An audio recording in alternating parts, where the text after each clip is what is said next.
So good morning once again, dear students of class 10, and today once again we'll continue with the trial scene of the play, and we were at the end of page 120, and we could see that Portia is already questioning with the Jew, that is Shylock, and she has already asked him to show mercy, but Shylock has denied, and now we can see a very angry Bassanio. He is requesting Portia to take the law in her own hands and somehow curb this devil of his will. Meaning to say, he is insisting that Portia should distort the law, take the law in her own hands, and by means of doing that, she should somehow stop Shylock from having his penalty of his bond, which he is demanding from Antonio. So let us now take up the text of the play, which will come up on your screen now, from page 121 of your Merchant of Venice textbook. So please take out your textbooks and get ready to follow whatever comes up on your screen now.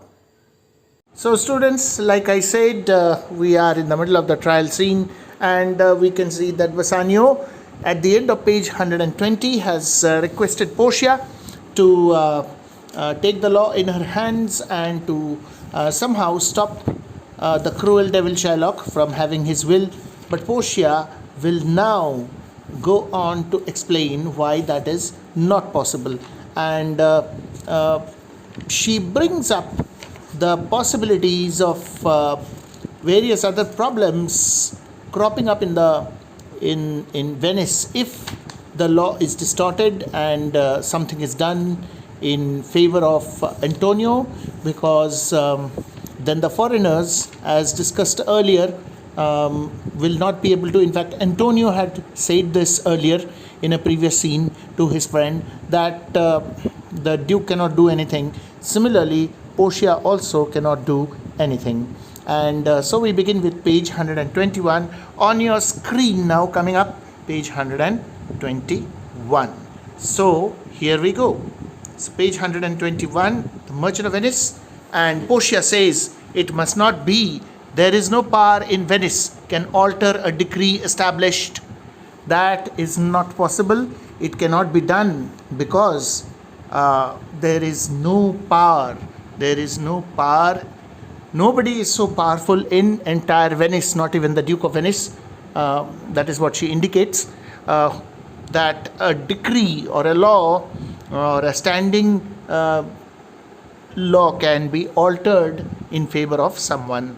So a decree which is an established decree cannot be altered, cannot be changed, cannot be modified. It will be recorded for a precedent. And because if it is done, if such a thing is done, what will happen? It will be noted as an example. Precedent means example, and many an error by the same example will rush into the state. And using this alteration or this episode of change, many errors or many problems will take place in future, because similar cases or cases somewhat similar will also give this case as an example, and in future many such issues will come up in the court, and this will be creating a lot of chaos in the town or in the city of Venice. So that is why it cannot be done. So we cannot change. The simple meaning of what Portia says here is that we cannot change the law, because if we change the law for Antonio, to favor Antonio, then in future other people will give this as an example and will demand that the law should be changed for them also, and that they should also not be punished. So future culprits, future offenders will use this as an example. If we change the law today for Antonio, tomorrow there will be a lot of problems which Venice will have to face. Therefore, it cannot be, says Portia. Shylock, who is listening to this conversation between Bassanio and Portia, is so overwhelmed. Little does he realize at this stage that his overwhelming sensation at the moment will soon be cut short by what Portia eventually will go on to declare. Portia is going slow but steady. She is a very clever, very sharp, and very witty person, and she knows exactly how to bring Shylock into her clutches. And she is carefully and very gently laying the trap for Shylock. So look at Shylock's reaction. Shylock is so happy. A Daniel come to judgment. Yeah, a Daniel. Now Daniel, who was Daniel? A great Jewish character of the Old Testament of the Holy Bible. You see, the Jews and the Christians, once upon a time, were but one and the same. The Christians originated from the Jews, and a new faith was born. So the Old Testament holds stories which are common to both Christianity as well as for the Jews. And that's the reason why you find Shylock giving many such examples. Most of his examples, religious examples, are taken from the Old Testament, which is also a source of religious information for the Jews. Anyway, so a Daniel come to judgment means a great Jewish character of the Old Testament in the Bible who was known for his wisdom and judgment. Now the reference is mentioned here. That's why I say always go through these references, because these references are very important. So you need to remember them, because you could get questions on the basis of such dialogues where you may have to give these references. So if you are not thorough with them, you will have trouble in answering your questions. So let's see what the reference says. The story of Susanna and the elders in the Apocrypha. During a skillful cross-examination, Daniel demonstrated that Susanna, who had been falsely accused and condemned by two elders, was actually innocent. Portia resembles Daniel in youth and judgment. Now what happened was, this is a story from the Old Testament of the Holy Bible.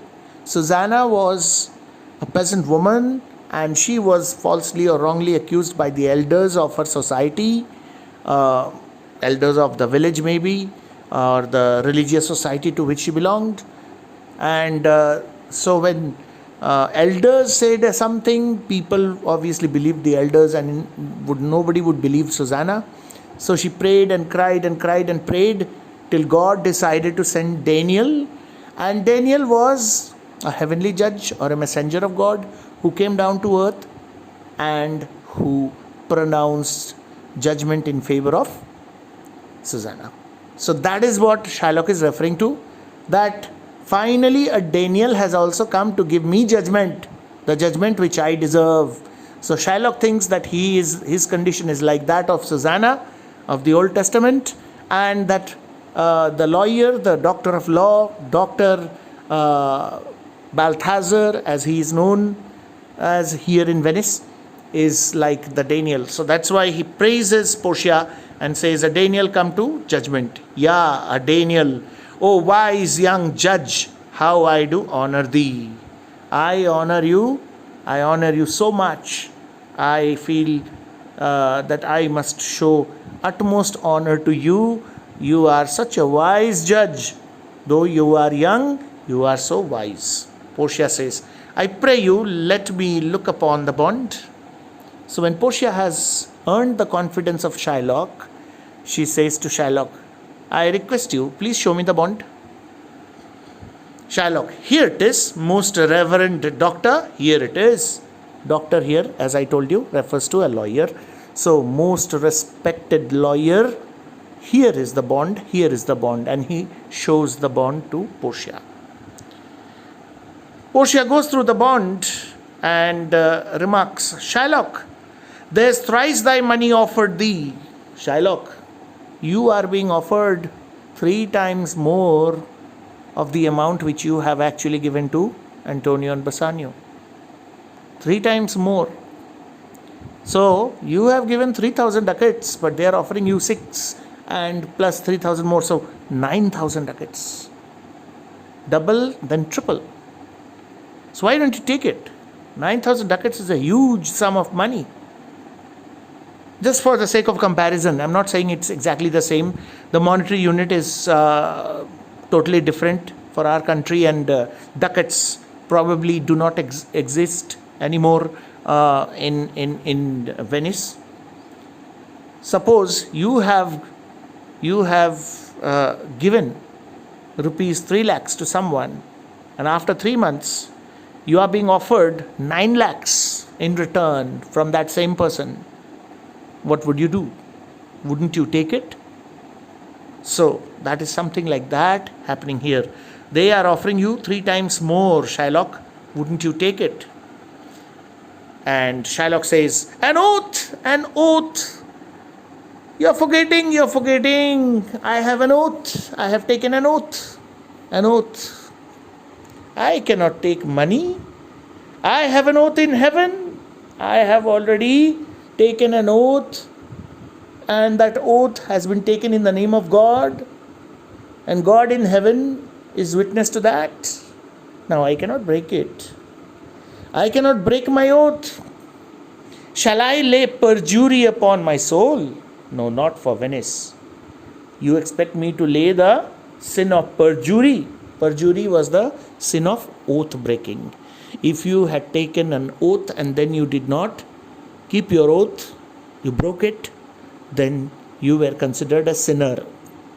And the sin was called the sin of perjury. And when you are a sinner, you are destined to go to hell. After you die, your soul will be taken by the devil. All sinners are destined to go to hell. Once they die, their souls are dragged to the pit of hell by the devil and tortured there. So don't commit sin.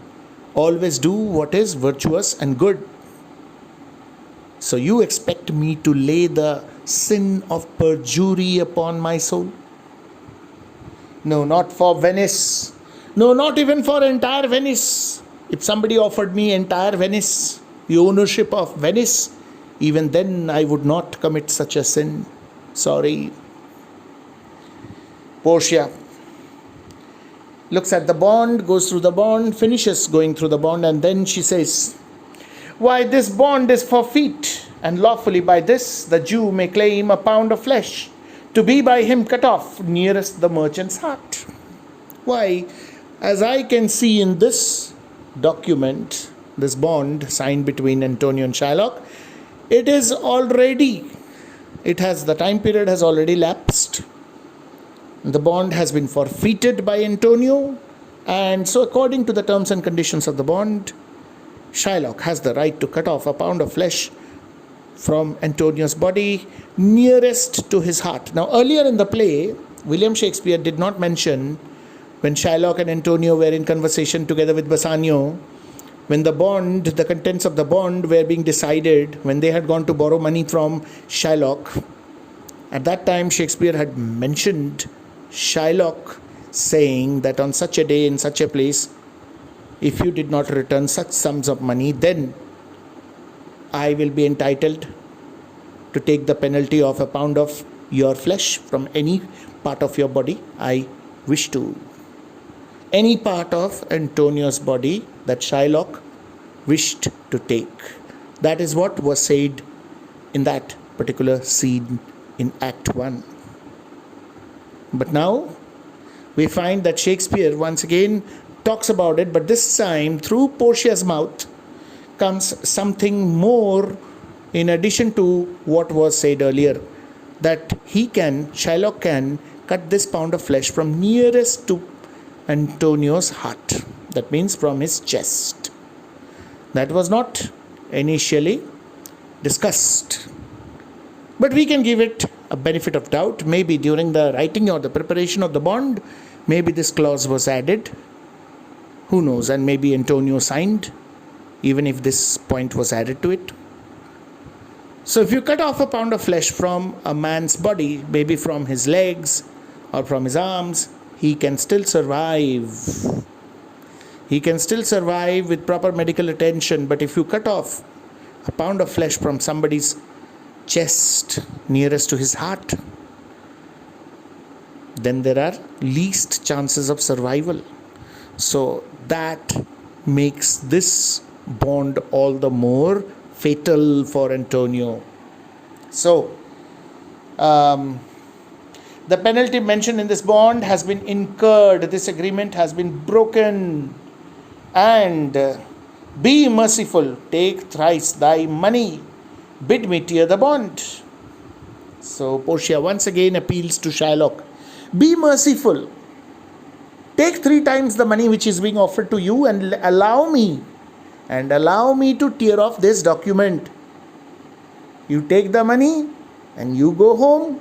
I tear off this paper and we all go home. No bloodshed, no trouble, no punishment, everything over. Case dismissed. Allow me to do that. Shylock, when it is paid according to the tenor, of course, I will allow you to tear off that piece of paper which you are holding in your hands. Of course, I'll allow you to do that. But once my penalty is paid according to the terms and conditions of the bond, you can tear it off, provided I get the penalty as mentioned in the bond. Otherwise, don't even imagine, think of it. It doth appear you are a worthy judge. It does appear to me that you are a worthy judge. You know the law. Your exposition hath been most sound.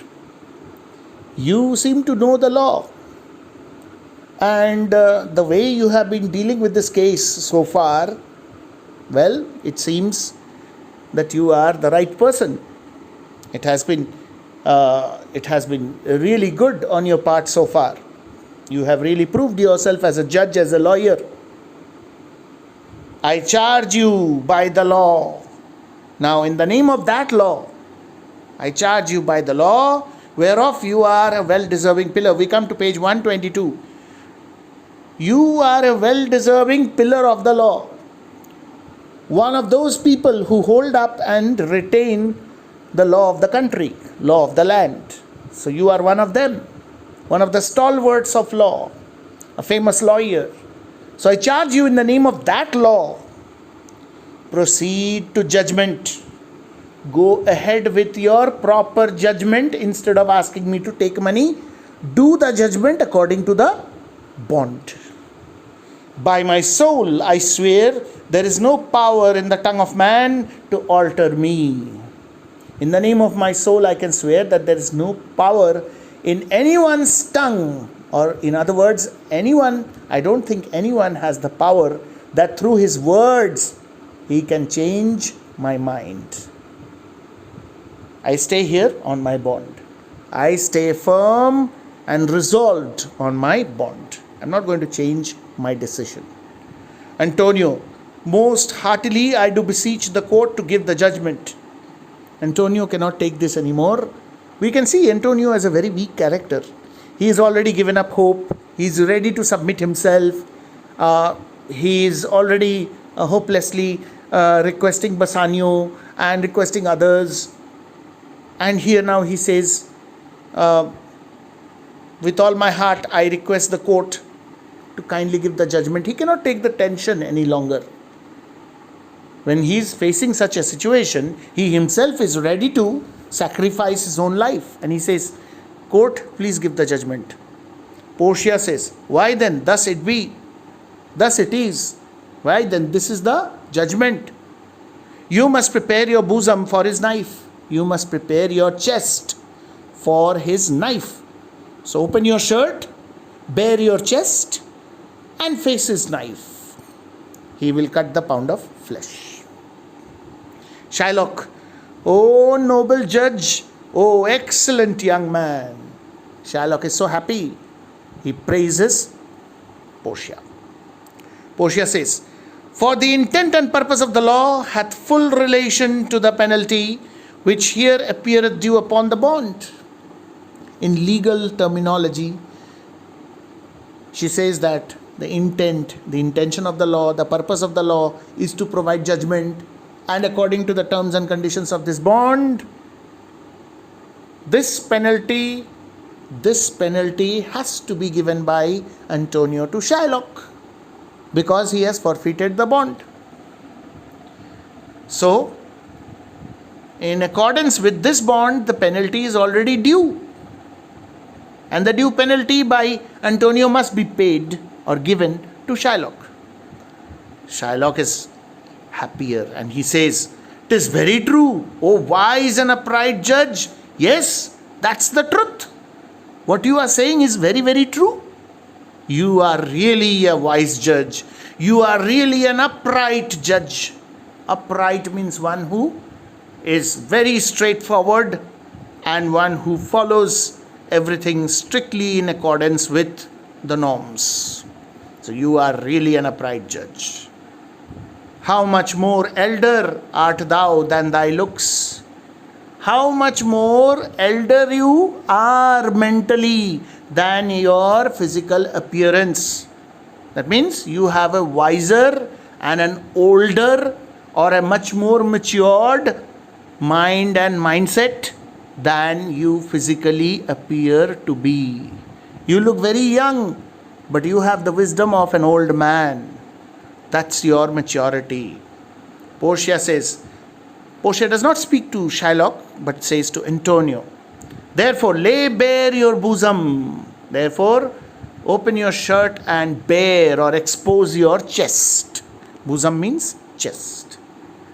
Shylock says, his breast, yes, his chest, breast or chest or bosom mean the same. So, yes, he must do it. So says the bond, doth it not, noble judge? That's what is given in the bond, isn't it so, noble judge? Isn't that mentioned exactly like that in the bond? Nearest his heart. These are the very words mentioned in the bond. Nearest his heart. Those are the very words. Portia, it is so. Are there balance here to weigh the flesh? Yes, that's what is given in the bond. Now, have you brought a beam balance to measure the quantity of flesh that you are cutting? Have you brought a beam balance? Shylock immediately produces a beam balance and says, "I have them ready. Yes, I have them ready. I have brought with me." Portia says, "Have by some surgeon, Shylock, on your charge, to stop his wounds, lest he do bleed to death." Shylock, at your own expense. On your charge means at your own expense, at least appoint a doctor. Bring a surgeon. Surgeon is a doctor who operates. Not all doctors operate. The surgeons are specialists who operate on patients. So bring a surgeon who knows how to deal with wounds, so that after you take the pound of flesh, he can at least stitch up his wounds and dress his wounds and stop him from bleeding to death. At least you should do this much before you take the penalty. So this is where we stop. Line number 268, or rather 269. It should be line 269, end of page 122. So we have finished the next two pages of the